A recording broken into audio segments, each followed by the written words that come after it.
బాధపడకు బాబు, స్వార్థపరులు ఉంటారు, కాలు బయట పెట్టరు, కారాలు మిరియాలు నూరుతుంటారు. పని చేసేవాడిని వెనుక నుండి గిచ్చుతుంటారు. బాధపడకు బాబు, పనిలోనే ఆనందం వెదుకు. ఓపికతో ముందుకు సాగు, నీలో నీవే అందగా నిలువు. ఒరిగిపోతే లేచి నిలిచే మెలకువద నెరుగు బాబు.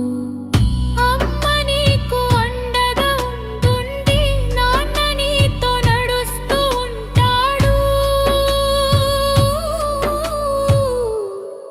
విత్తులా ఎదగడమే విత్తము నీకు, సోమరితనము తెలియకపోవడమే సొత్తు నీకు.